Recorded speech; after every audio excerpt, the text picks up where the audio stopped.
Nakaupo ka ba ngayon sa bahay at nasa bulsa mo o drawer ang iyong lumang SSS ID? Yung manipis na plastic na may barcode na nakuha mo ilang taon na ang nakalipas? Kung oo, may ilang bagay na kailangan mong marinig ngayon, hindi para takutin ka, kundi para hindi ka mahuli sa pagbabago na nangyayari ngayon sa loob ng SSS. Kasi ang totoo, maraming SSS member ang hindi pa rin alam na nagbago na ang sistema ng SSS ID at ang hindi pagkaalam ay maaaring magdulot ng abala sa pinakamaling oras kapag kailangan mo na ng card para sa isang transaksyon. Kung bago ka sa channel na ito, maligayang pagdating, isubscribe na at i-on ang notification para sa mga susunod na update tungkol sa SSS, pensyon at benepisyo ng mga Pilipino. Nandito kami.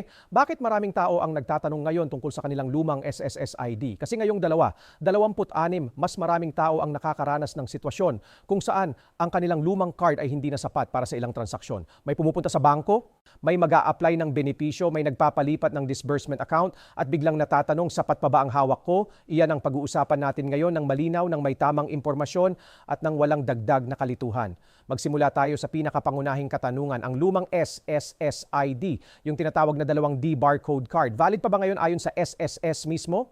Oo, ang lahat ng dating na isong SSS card ay patuloy na valid.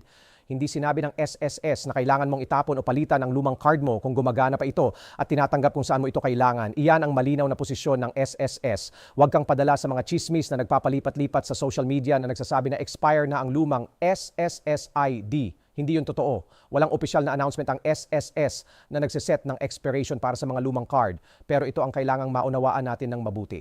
Ang valid pa rin ay hindi nangangahulugang palaging sapat para sa lahat ng sitwasyon. May pagkakaiba iyon at madalas iyan ang nagdudulot ng kalituhan. Pag-usapan natin ang pagkakaiba ng valid at accepted. Ang isang ID ay maaaring legal na valid, ibig sabihin kinikilala ng gobyerno. Pero hindi lahat ng institusyon ay obligadong tanggapin ito ng walang additional na requirements. Halimbawa, si Mang Celso, isang retiradong guro sa Laguna, ay matagal nang hawak ng lumang SSS barcode ID. Pumunta siya sa isang bangko para mag-open ng account. Gusto niyang gamitin ito bilang primary ID. Sinabihan siya ng bangko na ang lumang SSS barcode card ay hindi sapat bilang primary ID para sa account opening. Kailangan niya ng mas bagong valid ID, PhilSys ID, driver's license o passport. Hindi sinabi ng bangko na hindi valid ang SSS ID ni Mang Celso. Sinabi nila na hindi ito kasama sa kanilang listahan ng tinatanggap na primary IDs para sa kanilang proseso. Iyan ang kaibahan at iyon ang sitwasyong nararanasan ng maraming SSS member ngayon. Kaya narito ang susunod na tanong na dapat mong itanong sa iyong sarili. Saan ko ginagamit ang aking SSS ID at tinatanggap pa ba ito roon? Kung ginagamit mo lang ito sa SSS mismo para sa mga transaksyon sa branch, malamang ay walang problema. Ang SSS ay kikilalanin ang kanilang sariling IID. Kung ginagamit mo ito sa bangko, sa opisina ng gobyerno o sa ibang institusyon, iyon ang oras na dapat mong suriin. Dahil ang bawat institusyon ay may sariling listahan ng tinatanggap na ID. Hindi ito bago. Kahit ang UMID na mas bagong card kaysa sa lumang barcode ID ay may mga panahon na tinanong din ng ilang institusyon. Ang payo dito ay simple. Bago ka pumunta sa kahit saang opisina o bangko at gagamitin ang iyong SSS ID, tawagan muna o i-check ang kanilang requirements. Makatipid ka ng oras, pamasahe at lakas. Ngayon, pag-usapan natin ang UMID kasi maraming nagtatanong, ano ang pagkakaiba ng UMID sa lumang SSS ID at kailangan ko pa ba itong kunin? Ang UMID or Unified Multipurpose Identification Card ay isang upgrade mula sa lumang SSS barcode card. Ito ay kinakilala ng 4 na ahensya: SSS, GSIS, PhilHealth at Pag-ibig. Mas malawak ang pagtanggap nito bilang valid ID sa maraming bangko at opisina. Para sa maraming taon, ang UMID ang itinuturing na pinakamagandang ID para sa mga SSS member at pensioner. Ngunit ngayon may mahalagang pagbabago. Ayon sa SSS, hindi na sila nag-i-issue ng bagong generic UMID cards. Kung wala ka pang UMID ngayon at gustong kumuha, hindi mo na makukuha sa dating proseso. Kung meron kang UMID at gumagana pa ito, huwag mag-alala. Patuloy itong valid. Maaari mo pa rin itong gamitin. Ang tanong lang ay habang tumatagal, habang lumalaki ang gap sa pagitan ng UMID at ng mga bagong sistema, may mga sitwasyon na posibleng kailangan mo ng mas updated na card. And yun ang no papel MySS card. MySSS card, it's ang pinakamalaking pagbabago sa SSS identification system sa nakaraang maraming taon. Opisyal itong inihanda ng SSS noong Setyembre 225 at formal na inilaunch noong Oktubre 1, 2025. Ito ang bagong opisyal na ID ng SSS kapalit ng UMID bilang pangunahing SSS identification card. Pero ang MySSS card ay hindi lang basta ID. Ito ay 2 in 1 card. Una, ito ay isang opisyal na SSS ID na may EMV chip, ang mataas na antas ng seguridad na chip na makikita sa modernong bank cards. Naka-integrate rin ito sa PhilSang National ID System ng Pilipinas. Ikalawa, ito ay isang fully functional debit card. Nakalink ito sa isang savings account sa isa sa mga partner banks ng SS, kasalukuyang RCBC, AUB, China Bank at Union Bank. Ano ang ibig sabihin niyan para sa isang pensioner? Ibig sabihin isang card lang ang kailangan mo para matanggap ang pension mo. Walang hiwalay na bangko, walang hiwalay na enrollment. Ang pension ay mapupunta direkta sa MySS card. Dati, kailangan mong pumunta sa SSS para i-enroll ang iyong bank account sa DEM, yung Disbursement Account Enrollment Module. Para sa mga hindi pamilyar, iyon ang sistema ng SSS para malaman nila kung saan ipapadala ang iyong pera. Sa may SSS card, hindi mo na kailangan ng ganitong hiwalay na hakbang. Automatic na ang lahat kapag nakuha mo na ang card. Ngayon, sino ang pwedeng mag-apply?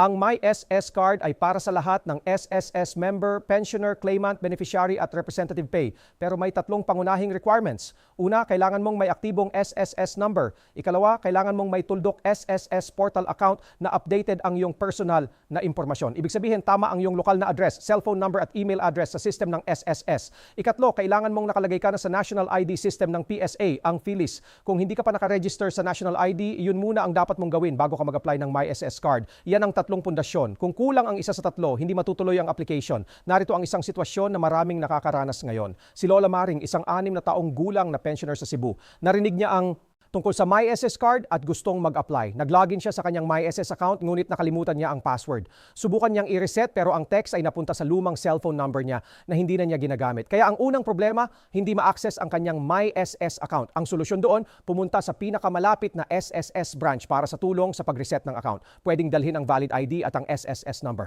Ang mga branch ay may mga tao na handang tumulong at pagkatapos ma-access ang account, susunod na hakbang ay i-update ang contact details. Bago mag-apply ng kahit anong card o benepisyo, siguraduhin tama ang lahat ng impormasyon.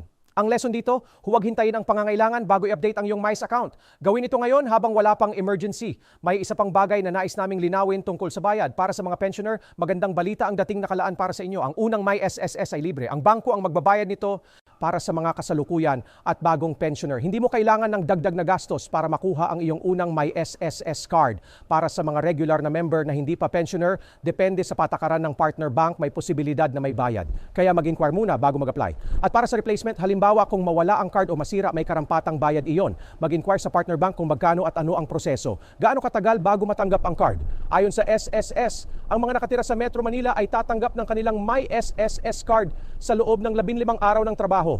Para sa mga nasa labas ng Metro Manila, 20 araw ng trabaho.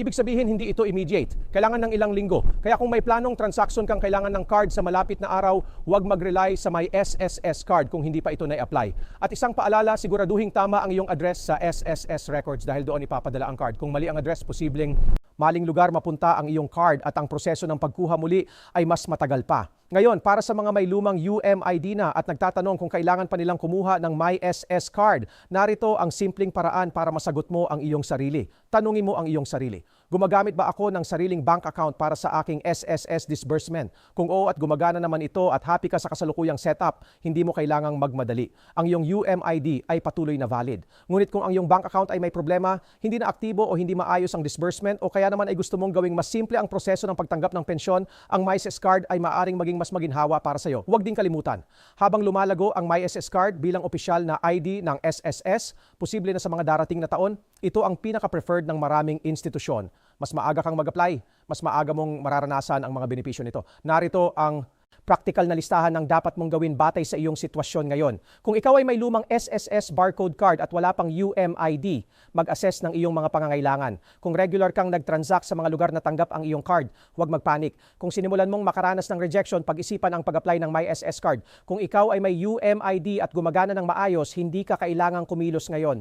Ang iyong UMID ay valid pa rin pero maaaring maging matalino ang pagpaplano para sa hinaharap. Kung ikaw ay pensioner na gustong i-simplify ang pagtanggap ng pensyon, ang MySS card ay espesyal na dinisenyo para sa sitwasyon mo. Libre ang unang card at mas maayos ang proseso ng disbursement. Para sa lahat, i-verify ang iyong MIS account, tiyaking updated ang contact details at siguraduhin may national ID ka. At kung may katanungan, huwag mahiyang tumawag sa SSS hotline na 455 o bisitahin ang opisyal na website na sss.gov.ph. Bago tayo magtapos, nais naming bigyang diin ang isang bagay. Ang lahat ng pagbabago ng SSS, ang UMID na hindi na ini-issue, ang MySS card na bagong opisyal na ID, ang layunin ng lahat nito ay para sa iyo, para gawing mas madali ang pagkuha ng benepisyo, para gawing mas ligtas ang iyong pera. para hindi ka na kailangang pumila ng matagal, magdala ng maraming dokumento o mag-alala kung ang iyong account ay nakakonekta sa SSS o hindi. Ang teknolohiya ay nagbabago at ang SSS ay tumatangkilik sa pagbabago para sa kapakanan ng bawat miyembro. Ang kailangan mo lang ang tamang impormasyon at ngayon mayroon ka na niyan. Narito ang 3 bagay na dapat mong isaisip pagkatapos ng video na ito. Una, ang lumang SSS ID at UMID ay valid pa rin. Walang opisyal na expiration. Huwag maniniwala sa kabaliktaran. Ikalawa, ang SSS ay hindi na nag-i-issue ng bagong generic UMID. Ang MySSS card na ang bagong opisyal na ID at ito ay ID at debit card sa isang card lang. Ikatlo, ang pinakamahalagang hakbang mo ngayon ay siguraduhing updated ang iyong MySSS account at may national ID ka. Kasi iyan ang pundasyon ng lahat ng susunod na transaksyon mo sa SSS. Hindi komplikado. Kailangan mo lang ng tamang direksyon at iyon ang palagi naming iaalok dito. Kung nakatulong ang video na ito, mag-subscribe na para hindi ka mapalampas ng mga susunod na update na para sa mga taong tulad mo. Hanggang sa muli.